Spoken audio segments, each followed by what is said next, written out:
বাবা নামাজ পড়বার যাবে নাকি? ওযু করলাম, চলো ওযু করে রাখো, নামাজ পড়ো না।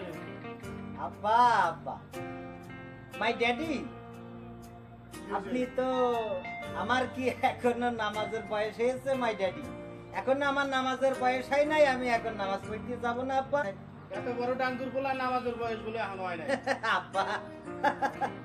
আব্বা আমি নামাজ পড়তে যাব না, এখন ওই সমস্যা হলো আমাদের ওই যে একটা কনসার্ট হয়েছে, ওখানে আমি যাব, তো এই জন্য আমি রওনা দিছি। আমি তো নামাজের বয়স এখনো হয় না, আর নামাজ পড়বো কোথায়? নামাজ তো পড়ার জায়গায় তো সমস্যা। এই যে জানের সামনে শুধু বোম মারতেছে, মসজিদি মন্দিরই কোনো জায়গায় যাই শান্তি নেই আব্বা। ওই আমি ওই বিষয়ে কথা বলার জন্য আপনার কাছে আইছি আব্বা। কোন বিষয়ে? আব্বা এই যে ওই আমাদের এই ছোট্টারে ওই মাদ্রাসায় যাওয়া বন্ধ করে দিতে হবে আব্বা। মাদ্রাসা কি হলো? এই যে কি হইলো আব্বা, এত পেপার পত্রিকা পড়েন, এই যে আইএসএস যে সমস্যা, এই যে জঙ্গি সন্ত্রাসী, এই তো মাদ্রাসা থেকে তৈরি হচ্ছে আব্বা। এরা এই যে দেখছেন না বিভিন্ন জায়গায় এই যে গুলি করতেছে, মানুষ হত্যা করতেছে, খুন রাহাজানি, সিরিয়া, আফগানিস্তান, পাকিস্তান, বাংলাদেশে যে বিভিন্ন জায়গায় হামলা হচ্ছে আব্বা। ও সব মাদ্রাসার লোকে করে? মাদ্রাসার জঙ্গি বানাচ্ছে না, ওই যে আইএস এই বানাচ্ছে, তো ওই মাদ্রাসায় পড়ি আমাদের এই ছোট্ট আব্বা। কবে আমি তো ভয় হয় এই যে কনসার্টে ঢুকে গুলি করি একেবারে মনে করেন 50 জন 80 জন ছাপা ছাপা তৈরি ফেলাচ্ছে।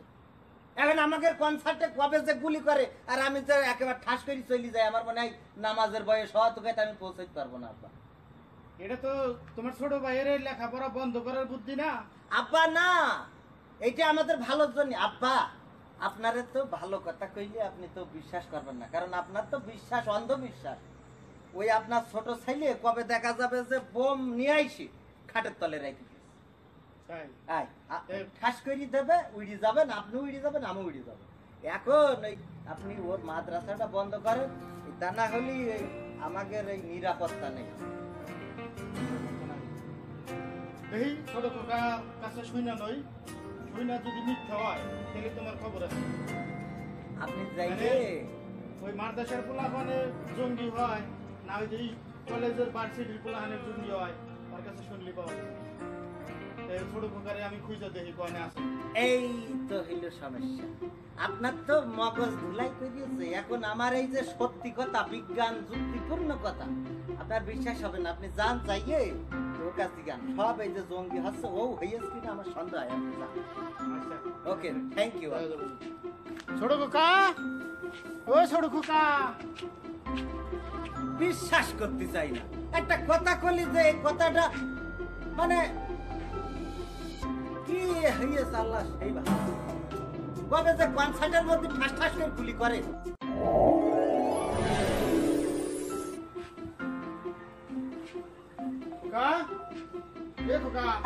আব্বা আসসালামু আলাইকুম। আব্বা ওয়ালাইকুম সালাম। ফুল গাছে পানি দিচ্ছ নাকি? আব্বা ওই একটু শুকোই মতো গেছে, একটুকুই নেই, একটুকুই নেই। একটা কথা জিজ্ঞাসা চাই তোমার কাছে। ওই যে তোমার বড় ভাইয়ে কইলো মাদ্রাসায় বলে জঙ্গি হইতাছে। আব্বা আব্বা ভাই কইলো হ্যাঁ আব্বা মাদ্রাসায় কোনো জঙ্গি হচ্ছে না আব্বা। তাহলে ওই যে সবাই জঙ্গি সন্ত্রাসী ধরা পড়ছে ওরা সবাই স্কুল ভার্সিটির ছাত্র, আপনার ওই ইংরেজি শিক্ষিত সবাই। হ্যাঁ আব্বা, ওই আগে মাদ্রাসার সবাই ওই খারাপ পেত যে মাদ্রাসায় জঙ্গি বানাই, এখন এই সরকার ওই কিছু ধরিয়েছে আর কিছু মেরি ভাইলিয়েছে, ওকে পরিচয়টি পাওয়া গেছে ওরা বিভিন্ন ভার্সিটির ছাত্র। ওই ভাই তো হইলো ষড়যন্ত্র করে আমার বিরুদ্ধে। এমনি মানে ওই হয়েছে কি আব্বা, ওই মানসিক কয় না যে একেতে নাচন না বুড়ি তাতে পড়িয়েছে আব্বা, কি কয় ঢোলের বাড়ি। ঢোলের বাড়ি। ওই এমনি তো মনে করেন যে মাদ্রাসাকে কেউ দেখতে পারে না যারা ইসলাম পছন্দ করে না, আর ওই ইসলামের নামে যারা সন্ত্রাসী করতেছে ওই ওই ঢোলের বাড়ি পেয়েছে, এখন লাপাচ্ছে খুব বেশি আব্বা। হ্যাঁ ও তো ভার্সিটিতে পড়ে, তাই ওয়ার্ডটা ডাকপান নিগে আমি তোমার কথা কইতাছে।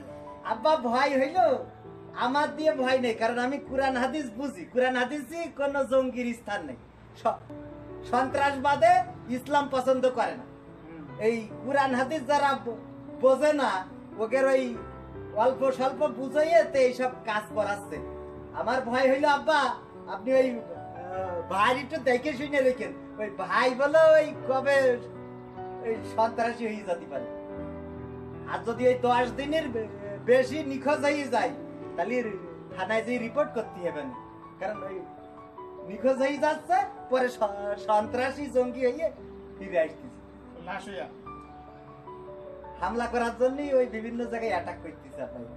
ও এই আইএস বিভিন্ন দেশে আব্বা ইরা হইলো মাদ্রাসার ছাত্র না, কুরআন হাদিস বোঝে না আব্বা। মানে বিষয়টা হইলো আব্বা, এই ধরেন আমি যদি আপনার এই মানে মাঠে সার বুনেন না আপনি, হ্যাঁ এ তো আপনি তো বোঝেন কটুক জমিতে কটুক সার লাগবে, তা তো বুঝি। এখন যদি ভাই পাঠাই দেন তো ভাই যদি কেউ কয় যে 1 বিঘা জমিতে 5 মণ সার বুনতে হবে, তাহলে তো ভাই ওইটা বুনে দেবে, দিলি ধান হবে না হবে না। ওই যারা ইসলাম জানে না কুরআন হাদিস বোঝে না ওদের ওই একভাবে বুঝাইতেছে দিল্লি তাই বুঝে যাইয়ে তো এই আত্মঘাতী হামলা করতেছে, ওই বিভিন্ন জায়গায় হামলা করে নিরীহ মানুষ মারি ফেলাচ্ছে। কুরআনে আল্লাহ বলে দিয়েছে নিরপরাধ মানুষ একজন হত্যা করা মানে গোটা পৃথিবীর মানুষের হত্যা করার সমান গুনাহ। এই আমরা যারা মাদ্রাসায় পড়ি আমরা কোনোদিন জঙ্গি হব না আব্বা।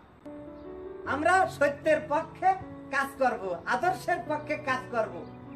আমরা আমাদের চরিত্র দিয়ে, মেধা দিয়ে, আদর্শ দিয়ে, ভালোবাসা দিয়ে মানুষকে ইসলামের পথে ডাকব। সন্ত্রাসী করে, গুলি করে, হত্যা করে ইসলাম কায়েম করা যাবে না, এটা দিয়ে ইসলাম প্রতিষ্ঠা হবে না আব্বা। এইটা ভাই বোঝে না তো, ভাই হইলে এমনি তো ষড়যন্ত্র করে আমার বিরুদ্ধে। আব্বা আসরের নামাজ পড়তে হবে না? হ্যাঁ উযু করেছেন? আমি ওযু করছি, তুমি করছো নাকি? হ্যাঁ আব্বা আমি উযু করে পানি দিছিলাম ফুল গাছে। তাহলে চলো নামাজ পড়ে আসি। চলেন, ভাই একটু চোখে চোখে রেখেন, কারণ ওই ভাই তো এই ভার্সিটিতে পড়া ছেলে। আমার ভয় হইলো যে ও কবে যে সন্ত্রাসী হয়ে বাড়ি চলে আসে। না আজকে বাড়িতে আসুক, ওই ভাত খাওয়ার সময় না ভালো করে বুঝাম নেই। আব্বা আর একটু পানি আছে ফুল গাছে দিয়ে দিন। দিয়ে দাও। চলেন।